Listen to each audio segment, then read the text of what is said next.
Buenas tardes tengan todos, cada uno de ustedes, a esta su casa. Yo estoy el día de hoy, a veces yo digo vengo con sentimientos encontrados, pero no, ahora vengo muy alegre, muy contento porque traemos un tema que yo creo que va a ser de bendición para nosotros. Yo sé que muchos de nosotros estamos pasando situaciones muy difíciles, escasez en economía, estamos pasando sufrimiento, dolor, angustia, enfermedad y cosas que perturban nuestro corazón y nuestra mente. Pero el Señor siempre tiene algo para nosotros, siempre tiene algo para nosotros y nos hace un llamado a permanecer en Él, nos hace un llamado a saber que todas las cosas que pasan, Él tiene el control y tiene un propósito por las cuales Él permite que nosotros pasemos. A veces nosotros nos desesperamos, a veces quisiéramos la respuesta, a veces no llega la respuesta que espera, y si llega no la que esperamos, pero el Señor nos va a dar palabra, y yo espero que así sea, que salgamos con palabra de consuelo, de aliento, de ánimo, de promesa, de esperanza, pero sobre todo palabra de Dios en la cual podamos nosotros descansar de todo aquello con lo que venimos el día de hoy o estamos batallando. En muchos sentidos,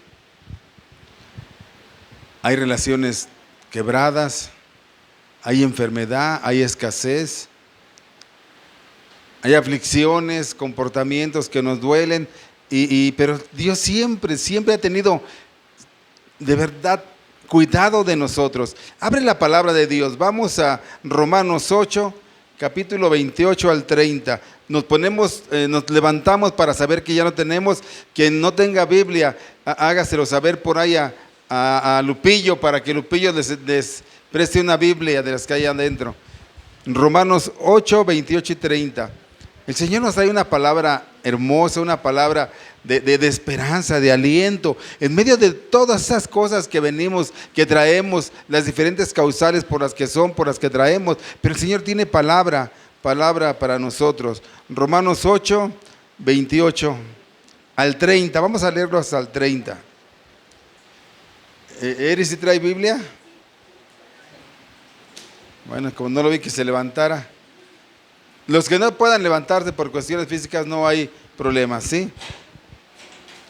Vamos a leerlo pausadamente, vamos a leerlo todo, nada más son 3 versículos y vamos a iniciar. Dice así la bendita y poderosa palabra de nuestro Señor Jesucristo, dice así: y sabemos que a los que aman a Dios, todas las cosas les ayudan a bien, esto es, a los que conforme a su propósito son llamados, porque a los que antes conoció, también los predestinó para que fuesen hechos conforme a la imagen de su Hijo, para que Él sea el primogénito entre muchos hermanos. Y a los que predestinó, a esos también llamó. Y a los que llamó, a esos también justificó. Y a los que justificó, a esos también glorificó. Oremos. Padre, gracias le damos, Señor. Gracias le damos porque nada es casualidad, nada pasa por pasar. Usted tiene el control de todo y usted sabe quién íbamos a estar el día de hoy aquí. Y usted sabe para quién es la palabra, Señor. Le pido, le suplico y le ruego, mi Dios, que nos haga dependientes de usted. Que verdaderamente podamos entender que lo necesitamos con urgencia, cada vez más y más. Y doy gracias porque ha puesto en el corazón el que podamos estar aquí. Muchos hemos venido gozosos, contentos, alegres, otros tal vez en respuesta a una obligación espiritual, otros tal vez por querer venir, pero los ha traído, Señor. Aquí está su pueblo, su iglesia. Pido y ruego, Señor, que abra el discernimiento, el entendimiento, para que salgamos con palabra de esperanza, para que salgamos con palabra de propósito, para que salgamos con palabra de restauración, con palabra de vida eterna, Señor. Toma este tiempo en sus manos. Le pido y le ruego, Señor, que supla mis deficiencias y que el Espíritu Santo esté hablando al corazón. Yo solamente instrumento para compartir lo que usted tiene para nosotros. Se lo pido y ruego en el nombre de Jesús. Amén. Amén. No ocupe ese lugar, mis hermanos. De verdad que Dios es muy bueno. Dios sabe que hay tiempos que nosotros pasamos y que nosotros traemos en la mente, en el corazón, y que nos duele lo que estamos pasando, las circunstancias, las situaciones, cualquiera que sea esta, que esté afectando nuestras emociones, nuestros pensamientos. Probablemente tú digas, bueno, es que si lo que está pasando ella, a mí la verdad no es poco. No, cada uno tiene, como dirían por ahí, cada quien sabe lo que carga en su morralito. Y muchos de nosotros estamos pasando por situaciones fuertes y tremendas. Y entonces algo así estaba pasando el pueblo de Dios en esos tiempos. Voy a hacer un poquito de contexto para que podamos saber y podamos entender con mayor claridad de lo que nos habla en este pasaje el apóstol Pablo. El título de esta predicación es Más que vencedores. Nosotros somos vencedores en Cristo, pero somos más que vencedores, aún más que vencedores. El apóstol Pablo escribe esa carta en el año, aproximadamente el año 57, 58 después de Cristo. Probablemente mientras se encontraba él en Corintio durante su tercer viaje misionero. Antes de viajar a Jerusalén con la ofrenda para los creyentes necesitados de Jerusalén, porque en Jerusalén había una hambruna tremenda. Y él está en Macedonia, está allá, viaja a Corintio y va a ir a Jerusalén, y él quiere llevar una ofrenda. ¿Qué ofrenda quiere llevar Pablo? Vamos a verlo ahí, está en Romanos 15, 25.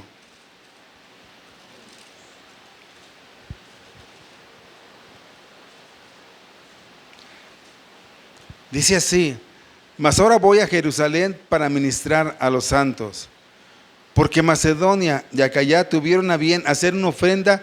¿Para quiénes? Para los pobres que hay entre los santos que están en Jerusalén. Y luego dice, pues les pareció bueno, está hablando Pablo de las iglesias, pues les pareció bueno y son deudores a ellos. ¿Cómo que les pareció bueno y son deudores a ellos? ¿Qué es esto? Que Pablo dice, ¿saben qué? Nosotros tenemos la obligación, es como una deuda, la responsabilidad, la obligación, ¿de qué? De ayudar a aquellos que están sufriendo pobrezas, que tienen necesidades. Y él levanta una ofrenda, ahorita más adelante vamos a ver qué tipo de ofrenda levantó. Y él levanta una ofrenda y dice, bueno, voy a ir a Jerusalén a llevar esta ofrenda, ¿sí? Pero unos años antes, recuerden que les dije que escribió la carta en el año 57, 58 aproximadamente después de Cristo, pero unos años antes, en el 49, había un emperador que se llamaba Claudio. Ese Claudio expulsó a los judíos de Roma, debido a que había frecuentemente disputas con la doctrina de Jesucristo, de quién era. Y entonces él agarra y corre a los judíos de Roma. Entonces la iglesia de Cristo se queda de manera general, no con judíos, sino con gentiles que creyeron en Dios. Y él los corrió porque esas disputas eran frecuentes, no se ponían de acuerdo, no creían en lo que decía el Evangelio. Pero cuando este emperador Claudio muere en el año 54 después de Cristo, dicen que los judíos regresan tras la muerte de Claudio. Pero ¿qué creen? Que ahora enfrentaron otra cosa. Enfrentaron tensiones sobre la ley de Moisés, sobre la gracia de Dios y el papel de Israel y también de la unidad de la iglesia. Entonces los creyentes de Roma empezaron a experimentar rechazo, un rechazo social tremendo, oposición, eran agredidos. Y después que muere este emperador Claudio, empieza a gobernar el emperador Nerón. Un emperador que al principio era malo, pero no en extremo. Pero se convirtió en una crueldad. Ese emperador era malo y cruel tremendamente. En una ocasión se incendió Roma y él echó la culpa a los creyentes, a los judíos. Y los judíos experimentaron una persecución tan tremenda, que los agarraban y los amarraban en los postes, les echaban brea y eran prendidos para alumbrar el camino. O sea, los cuerpos a alumbrar, y eran martirizados, y estaban pasando situaciones muy difíciles. En ese contexto es que se escribe esta carta. Estaban pasando situaciones difíciles. Dice Pablo que allí en Romanos 8, no lo lean, del 18 al 27, dice que Pablo describe la creación entera gimiendo bajo el peso y el dolor y el sufrimiento. Y en medio de ese ambiente de incertidumbre, introduce Romanos 8, 28 al 30, lo que acabamos de leer. No como una frase abstracta o optimista solamente, sino como una ancla teológica de la seguridad que tenemos nosotros los creyentes. En estos tiempos vivimos llenos de incertidumbre, de problemas, de enfermedades, de pérdidas, de injusticias, de fracasos, de pruebas. Y muchas veces nos preguntamos, ¿dónde está Dios? ¿Tiene Dios el control de todo, de mi vida? A veces dudamos de lo que está pasando porque nuestra situación nos rebasa, nos hace sentirnos mal, lloramos, nos desanimamos. No vemos la luz, no vemos el final, y a veces preguntamos, ¿tiene Dios el control de mi vida? Y Romanos 8 responde un rotundo sí. ¿Por qué? Porque el capítulo comienza en el versículo 1 diciendo, ahora pues ninguna condenación hay para los que están en Cristo Jesús. Y termina declarando que nada ni nadie nos podrá separar del amor de Dios en el versículo 39. Y en medio de estas dos grandes verdades, encontramos en medio a Romanos 8, 28, 30. Un pasaje que muchos teólogos llaman la cadena dorada de salvación.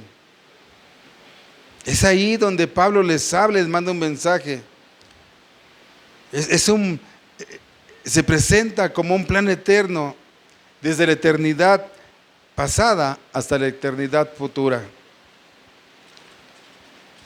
Romanos 8, 28 al 30 es una de las declaraciones más profundas de seguridad, de soberanía divina de Dios, que es enseñada en la palabra.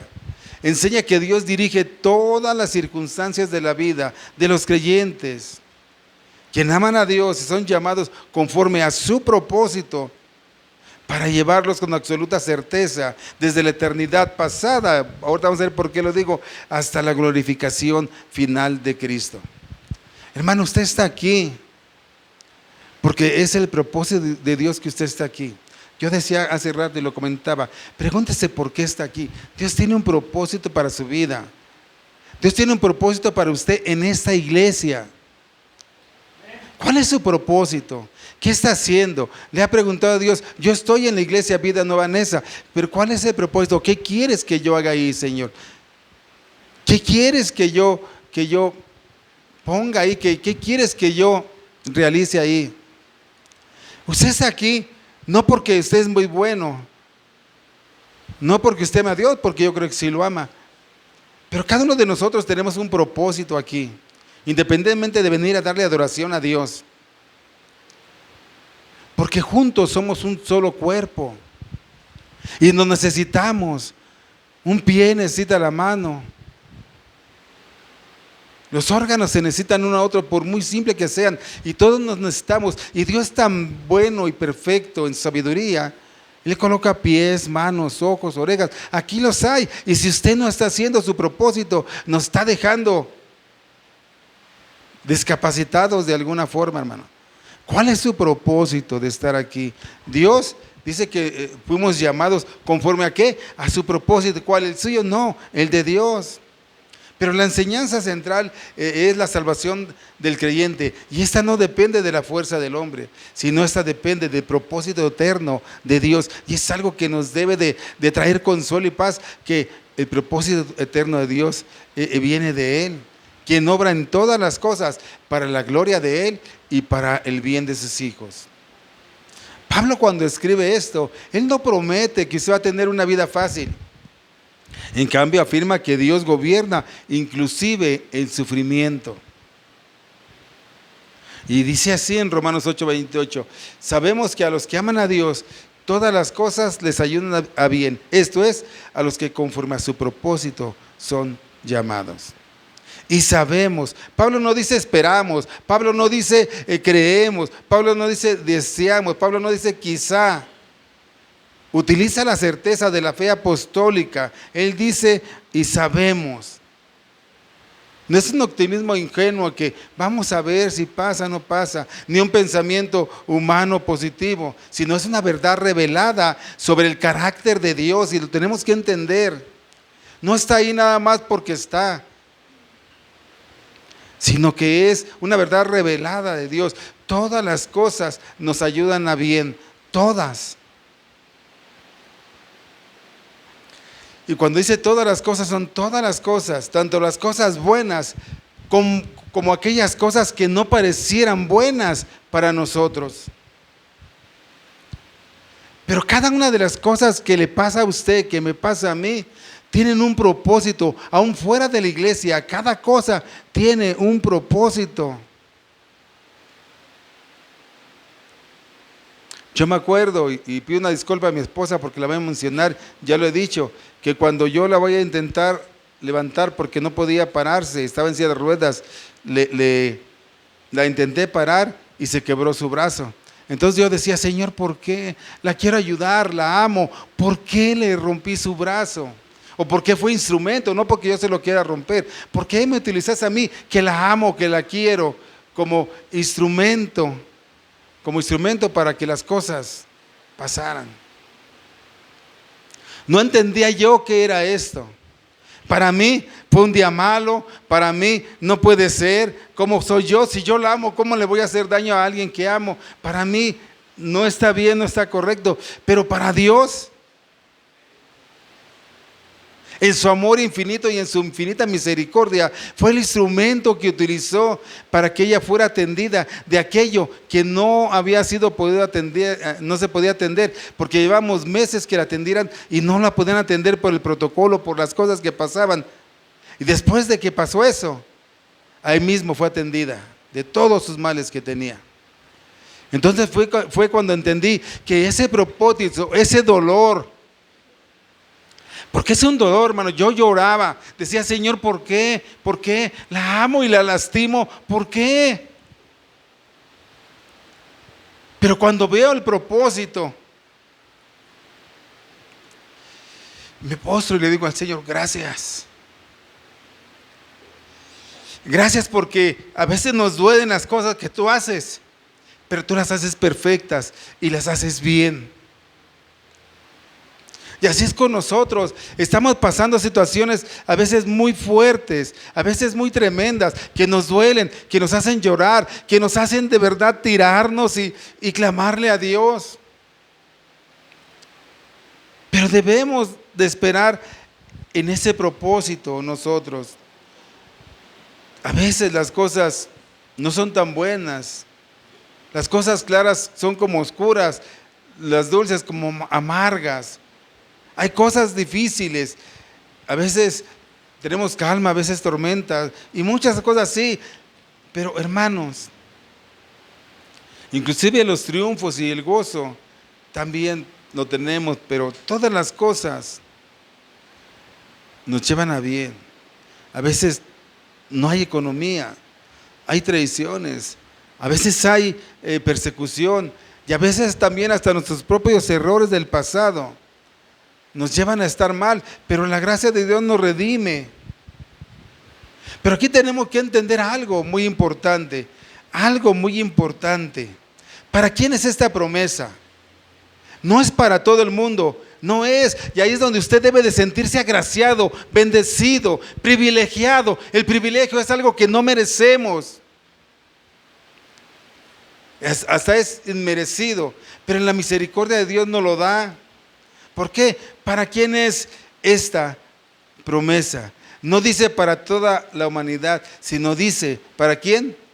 A los que aman a Dios. ¿Para quiénes? Para los que aman a Dios. ¿Usted ama a Dios? Cuando amamos a Dios, somos capaces de entregar todo, hasta nuestra vida. Cuando amamos a Dios, nosotros nos volvemos generosos, nos volvemos, de verdad, nos dolemos con nosotros. Como lo hizo, cuando iniciamos, lo hizo el pueblo de las iglesias de Macedonia con Pablo. ¿De dónde traía las ofrendas? Miren, vamos a 2 de Corintios, capítulo 8, del 1 al 5. A ver si usted amaría a Dios así. 2 de Corintios 8, del 1 al 5. ¿Ya lo tenemos?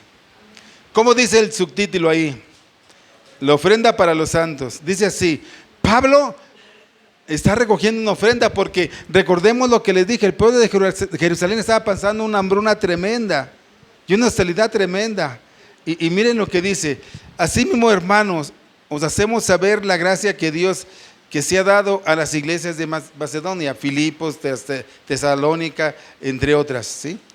Que en gran prueba de tribulación. ¿Cómo estaban esas iglesias? En gran prueba de tribulación. No la estaban pasando tampoco bien, ¿sí? La abundancia de su gozo y su profunda pobreza. ¿Y su profunda qué? Pobreza. Eran iglesias que no la estaban pasando bien, que estaban siendo atribuladas, que no había abundancia. Pero dice: su profunda pobreza abundaron en riquezas de su generosidad. Doy testimonio de que con agrado han dado conforme a sus fuerzas, y aún más allá de sus fuerzas.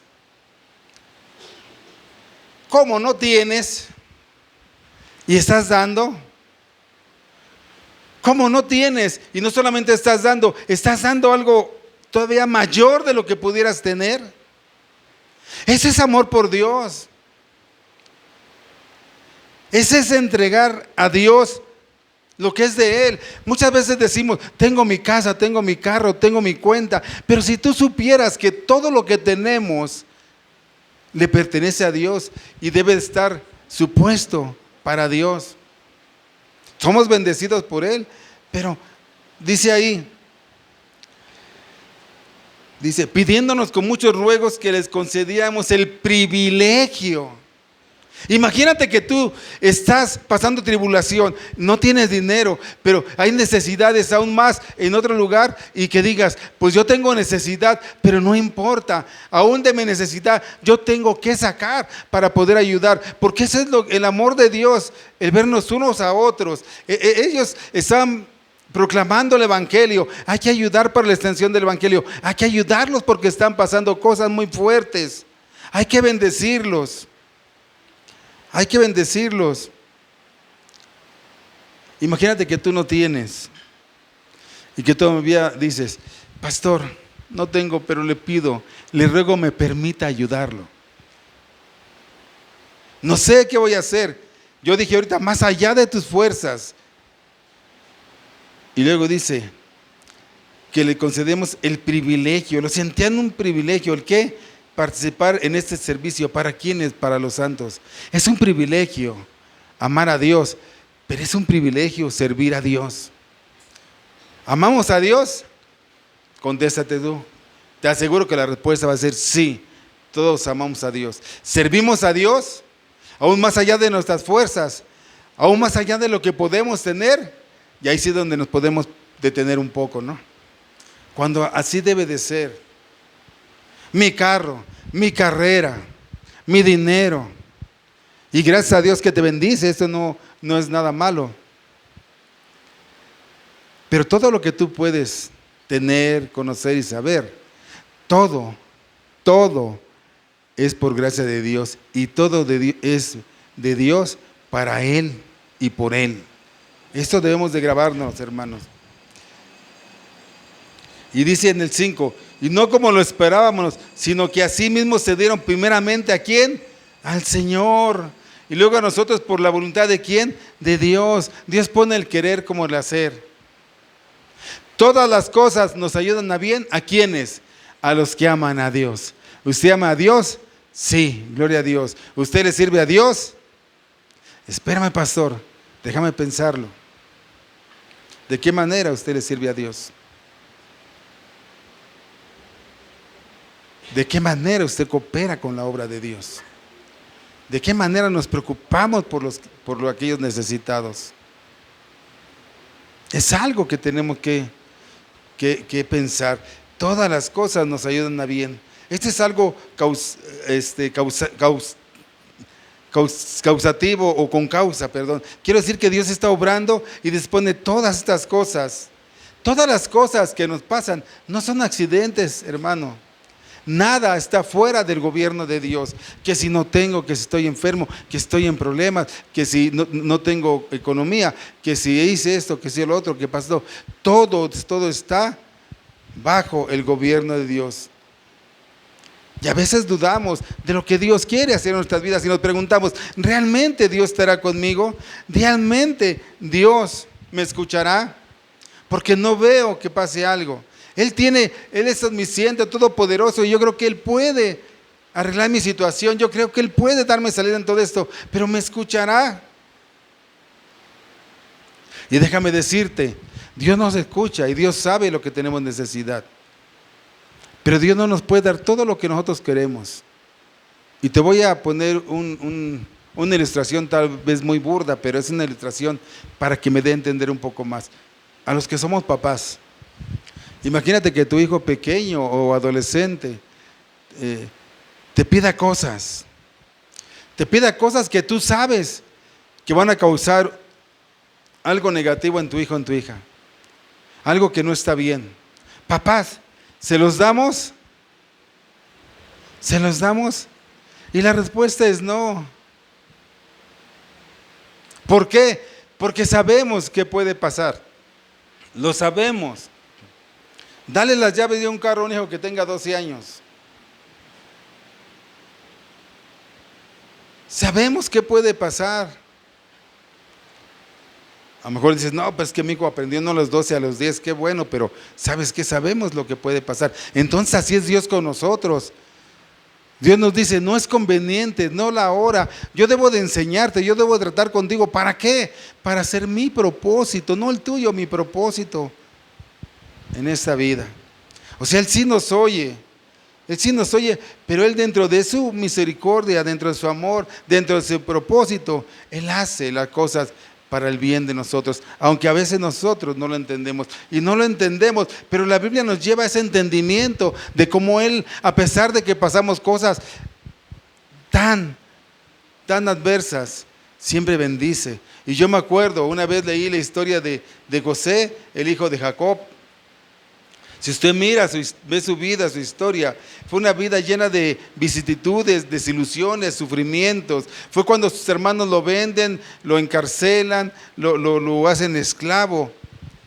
Y él pudiera decir, ay, mis hermanos son tan tremendos, qué malos, ellos provocaron todo esto en mi contra. Pero déjame decirte que no era, o sea, sí fue así, pero no era el propósito de los hermanos, era el propósito que estaba haciendo Dios en la vida de José. Y José, cuando entendió el propósito, lejos de reclamarles, él tenía la potestad hasta de mandarlos matar. Él dice, vosotros pensasteis en hacerme mal, pero Dios lo encaminó a bien. Hermanos, aunque seamos atacados por alguien, si estamos en Dios, Dios puede estar permitiendo que pasemos eso con un propósito, que al final digas, el propósito fue para bien.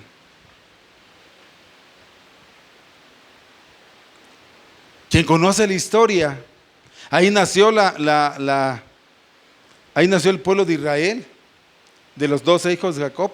Fueron a Egipto, se establecieron, crecieron, y dice el faraón, uno que no conocía a Dios, dice, no, están creciendo pero como langosta, nos van a atacar, vamos a esclavizarlos.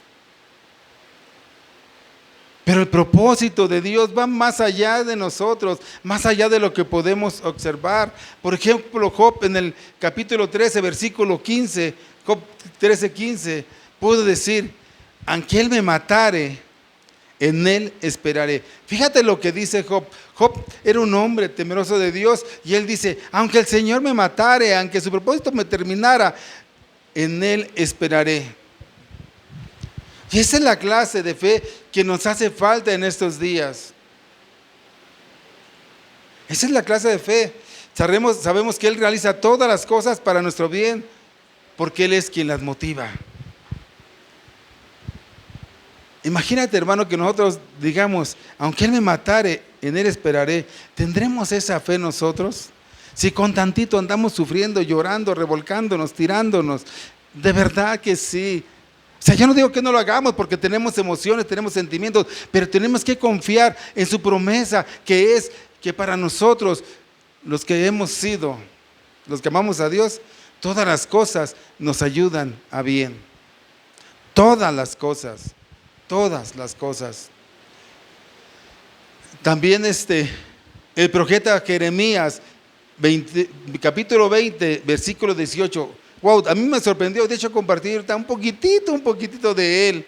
Ahorita en la clase que estábamos, me sorprende, porque dice el 28, 18, parte, dice, ¿para qué salí del vientre? ¿Para ver trabajo y dolor? Ese es el clamor de muchos en estos días. No sé ni por qué vivo, no sé ni por qué nací. Bueno, es más, voy a sacar un poquito de contexto esto, pero yo he escuchado muchos matrimonios jóvenes y jóvenes que están por casarse. No, yo no voy a tener hijos. ¿Para qué tengo hijos? ¿Para traerlos a sufrir? ¿Para traerlos a pasar hambres? ¿Para que trabajen? Ese es el clamor de muchos de nosotros. El profeta Jeremías él era un hombre que estaba sufriendo desánimo, dolor, amargura. Él compartía la palabra de Dios y era oprimido, era arrestado, era golpeado. Él tenía un profundo desánimo. Pero aún en ese desánimo, esa oración va dirigida a Dios. Y Dios le bendice, Dios le levanta y Dios le fortalece. Hermanos, los hijos son una bendición de Dios. Y si tú te casas en la voluntad de Dios, déjame decirte que tus hijos son una bendición de Dios. Pero ya estamos anteponiendo algo que todavía no pasa y no sabes si va a pasar. ¿Para qué traer hijos a este mundo? ¿Para que sufran? Y no me digas que no, hermano. No me digas que no, que aquí lo he escuchado. O sea, nosotros seremos mayores a Dios cuando Dios nos ha prometido que todas las cosas nos ayuden a bien. No quiero decir con esto que se case y tenga como 10, 20 hijos, no, tampoco. Porque no se van a agarrar de ahí. El pastor dijo que los que, como antes decían así en los tiempos, ¿verdad? Si o no los que ya somos viejitos, los que Dios me mande. Por ejemplo, con mi mamá éramos 9 hermanos. Imagínense nada más, los que Dios me mande. Y les aseguro que comíamos bolillito de la Conazupo. Me acuerdo, el bolillito era como a 5 o 10 centavos, pero bien rico. Pero nunca nos faltó un pan en la mesa, aunque pobremente, pero nunca. Pero nosotros somos tan audaces que decimos, ¿para qué vine? ¿Para sufrir? ¿Para trabajar? ¿Para tener dolor? ¿Para eso vine?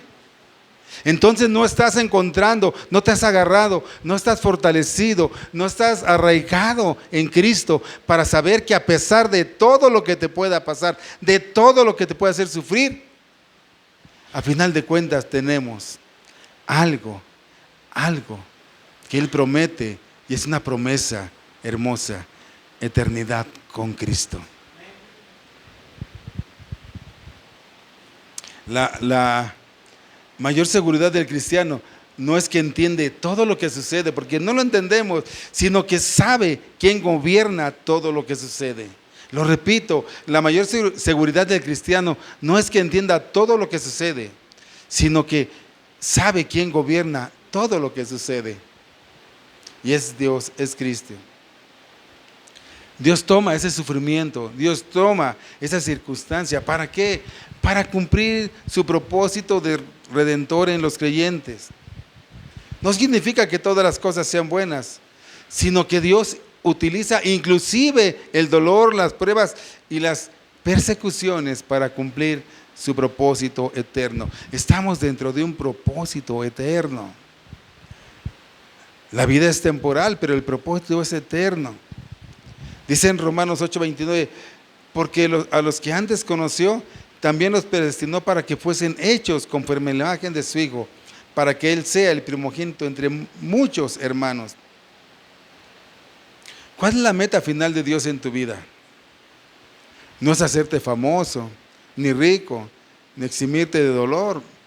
Puede pasar cualquiera de esas cosas, pero ¿cuál es el propósito? Es hacerte semejante a Jesús en santidad, en carácter, en amor, obediencia. Ese es el propósito. Y Dios utiliza cincel.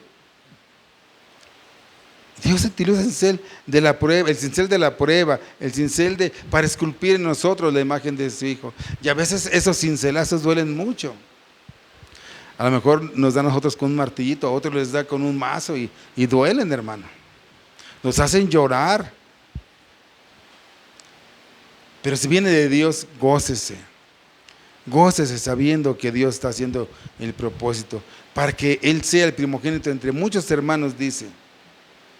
El destino final de la redención es una gran familia redimida donde Jesucristo es supremo y exaltado. Esa es la razón del plan de Dios. Nos adopta en su familia con el propósito de hacernos como Cristo, similares a Él. Siempre hay un propósito, hermanos, siempre hay un propósito. Y a los que predestinó, estos también llamó, y a los que llamó, estos también crucificó, Romanos 80, y a los que crucificó, estos también glorificó. A esto se le conoce como la cadena de oro de salvación. Así se les conoce. Hay 5 eslabones inquebrantables aquí: presencia, predestinación, llamamiento, justificación y glorificación. Número 1, presencia, a los que antes conoció. Conocer no era simplemente una información de quién era Él, cómo era Él. No era una información solamente de antemano, sino que significaba establecer una relación de amor previo de Dios con nosotros. Dios fijó su amor redentor sobre nosotros antes de la fundación del mundo. Antes de que nacieras. ¿Puedes poner Salmo 139?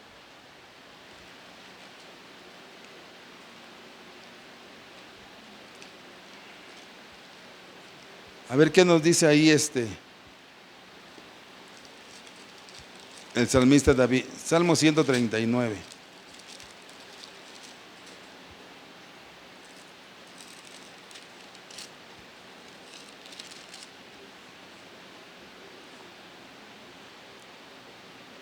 Dice: oh Jehová, tú me has examinado y conocido. Tú has conocido mi sentar, mi levantar. Has entendido desde lejos mis pensamientos. Has escudriñado mi andar y mi reposo. En todos mis caminos te son conocidos. Pues aún no está la palabra en mi lengua. Y aquí que Jehová, tú lo sabes todo. Detrás y delante me rodeaste y sobre mí pusiste tu mano. Y luego por ahí déjenme ver. Dice: porque tú formaste mis extrañas y me hiciste en el vientre de mi madre. Wow. No fue encubierto de ti mi cuerpo. Bien en oculto fui formado y entretejido en lo más profundo de la tierra. Y luego dice en el versículo 16, hay algo en el 16 que me llamó mucho la atención. Mi embrión vieron tus ojos. Wow, Él nos conoce desde antes de que nacemos. Desde antes de nacer ya Dios nos conoció. Cuando tú estabas en el vientre de tu madre, Dios ya te conocía.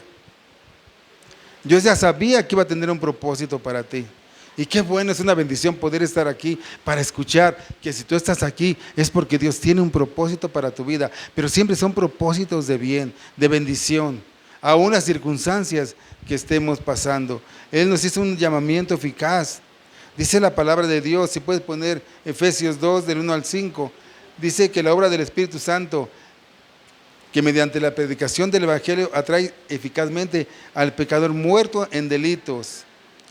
Dice Efesios 2 del 1 al 5, y Él os dio vida a vosotros cuando estabas muertos en nuestros delitos y pecados, en los cuales anduvisteis en otro tiempo, siguiendo la corriente del mundo conforme al príncipe de la potestad del aire, el espíritu que ahora opera en los hijos de desobediencia. Y aquí me llama la atención, dice, en el cual anduviste. Yo espero que todos podamos decir, en los cual anduve, porque muchos siguen andando, hermanos, no se dan cuenta de lo que están haciendo. Dice el 4, pero Dios, que es rico en misericordia por su gran amor con que nos amó, aun estando nosotros muertos en pecado, nos dio vida juntamente con Jesucristo. con Cristo. Por gracia soy salvo. Es el llamado eficaz. ¿Cómo Dios va entretejiendo todo? Y no solamente, no, también nos justifica. Nos justifica. El acto judicial en el cual Dios declara justo al pecador es sobre la base de su vida perfecta y el sacrificio sustitutivo de Cristo en la cruz, donde Él nos imputa su justicia y nosotros le damos nuestro pecado. Dios perdona los pecados de las personas por medio de la fe y somos justificados. Y eso es alguna bendición. Ser justificado es una bendición de Dios. A veces nosotros cuando hablamos de que somos justos delante de Dios, mucha gente puede pensar que no, ¿cuál justo? Si es un enojón, es esto, es lo otro. No, pero no hablamos de esa justicia, hablamos de la justicia de Dios. La oración del justo puede mucho. Pastor, ¿somos justos? Sí. No por tus obras, sino por la obra que hizo Dios en la cruz. Somos justos nosotros. Y luego dice que también vamos a ser glorificados. ¡Wow! Dice la palabra, nos regresamos a Romanos 8:30. Dice en las últimas palabras, dice, ya esto también glorificó. ¡Wow! Y aquí me llama la atención porque habla en una palabra como en pasado. Y sabemos que la glorificación total se va a cumplir cuando venga la segunda venida de Jesucristo. Pero Pablo lo dice como una certeza, como un decreto de Dios, como si ya hubiera pasado. Porque él sabía y sabe que un verdadero creyente nunca se perderá del camino. Él lo sabe. Aquel que ha declarado su fe, aquel que ha recibido a Cristo Jesús en su corazón y tiene salvación de parte de Dios, jamás se va a perder. Jamás. Va a ser instruido a través de las diferentes pruebas, pero jamás se va a perder. Y eso es algo que nos debe llenar de gozo, hermanos, de gozo. ¿Por qué? ¿Qué es ser glorificado por Dios? Es el paso final de la salvación cristiana. Significa recibir un cuerpo perfecto y eterno, que está libre de pecado, viviendo sin dolor ni tristeza, pero sobre todo en la presencia de Dios. Esas son las promesas para nosotros. No te preocupes lo que puedas pasar aquí. Ocúpate mejor sabiendo que de verdad tu vida está escondida en Cristo. Y que un día vamos a estar allá donde no va a haber dolor, ni tristeza, ni nada, en un cuerpo glorificado. Ahí es donde termina la salvación cristiana, en ese cuerpo. El pecado desaparece por completo de tu mente, de tu vida, de tu corazón. Los creyentes se van a parecer más a Jesús y vamos a vivir con Él para siempre. El proceso de salvación termina con la glorificación de nuestros cuerpos, cuando ya podemos acceder a Cristo. Esas son las promesas que tiene Dios. Yo no digo que no te duelas por lo que pase, que no sientas. Tú haz lo que tengas que hacer y el Señor va a hacer lo que nosotros no podemos hacer, conforme a su propósito, conforme a su voluntad. Pero Él siempre tiene pensamientos de bien. A los que aman a Dios, todas las cosas nos ayudan, ¿qué? A bien. Todas las cosas. Todas. La pregunta es, ¿por qué a veces no lo entendemos? Pregúntese si usted ama a Dios y está capaz, y es capaz o está en ese sentir de que Dios es dueño de todo y usted debe entregar su vida a Dios. Pero mi hermano, decimos que amamos a Dios y no le queremos entregar ni 2 horas a la semana de nuestro tiempo a Dios. Decimos que amamos a Dios y no podemos entregarle un tiempo de oración, un tiempo de lectura de la palabra de Dios. Decimos que amamos a Dios y no podemos bendecir a la iglesia. Hermano, la iglesia tiene que ser bendecida para que podamos bendecir a aquellos que también están pasando situaciones difíciles. Hemos dejado de bendecir a Dios de esa manera. Por eso también mencioné de las iglesias de Macedonia, como ellos estando en extrema, no dice que estaban pobres, dice que estaban en extrema pobreza. A lo mejor decían ellos, ¿sabes qué? Tengo 2 pesos para comer ahora, nada más. ¿Y qué compro con 2 pesos? No compro nada, pero de esos 2 pesos yo voy a dar 1 para ayudar a aquellos que tampoco tienen. Hermanos, si no somos capaces de entregarles 2, 3, 4 horas a la semana a Dios, ¿seremos capaces de ayudar a la obra de Dios para la extensión del Evangelio? ¿Seremos capaces de entregar nuestras vidas en servicio a Dios? Si la respuesta es no, preocupémonos, porque entonces ¿estaremos amando a Dios? Y luego, preocupémonos, pidámosle al Señor perdón y que Él haga su propósito en nuestras vidas. Tenemos que descansar en la soberanía de Dios en la prueba. Cuando usted esté en el hospital, en duelo o atravesando crisis financieras, recuerda, tu dolor no es accidental. Lo que estás pasando no es por un accidente, sino que Dios está trabajando activamente en ese proceso. ¿Para qué? Para moldear el carácter de Cristo en ti. A veces no lo entendemos. A veces hasta nos dicen, es que no trabajas porque eres un flojo, no tienes porque no quieres. No, a veces nos esforzamos y estamos haciendo la labor, pero el Señor a través de eso está permitiendo que nosotros moldear en nosotros el carácter de Cristo. El favor de Dios se mide por cuánto estás pareciendo a Cristo a través de las circunstancias. Hermanos, tenemos una seguridad eterna. Dios te amó desde la eternidad pasada, te llamó, te justificó y ya declaró tu glorificación futura. Nada ni nadie te podrá separar del amor de Dios. Nada ni nadie te podrá separar del amor de Dios. Y te repito, ni tus problemas, ni tus aflicciones, ni tus necesidades, ni tus enfermedades, ni tus enemistades, ni tus situaciones difíciles, si tú estás en Cristo, si tú amas a Cristo, te podrán separar del amor de Dios. Y no solamente del amor de Dios, de todas las promesas que destila la palabra de Dios, promesas actuales, hasta seculares, y promesas eternas en Cristo Jesús. Eso debe animarlo para decir, sí es cierto, estoy pasando esto, pero con mi Dios soy más que vencedor.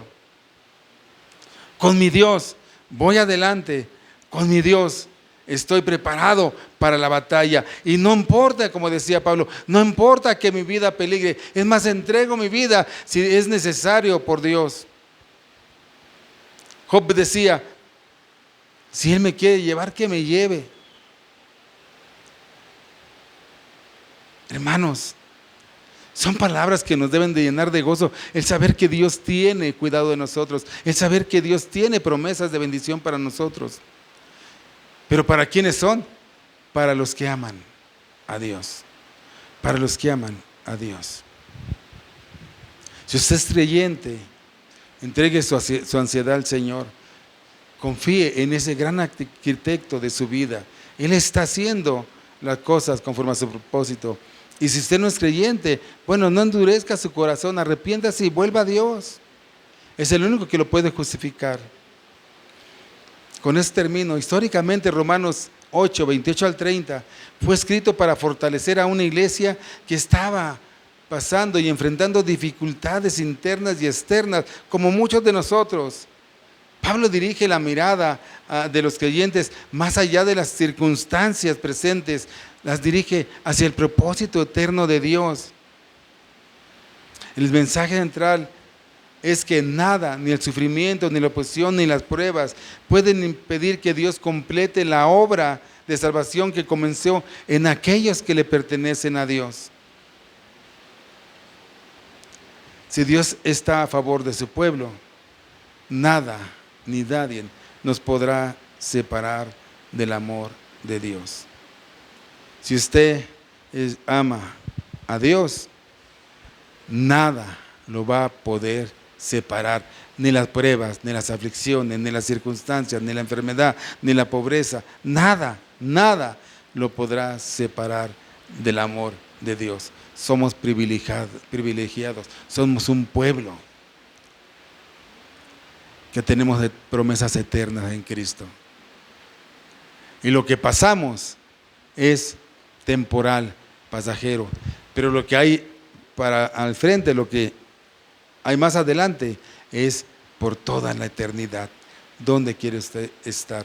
Hermanos, que Dios les bendiga y animémonos a amar a Dios, animémonos a servir a Dios, pero sobre todo, recordemos que lo que estamos pasando nos ayuda a hacer el propósito de Dios y a formar nuestro carácter, a modelar la figura de Cristo en nosotros.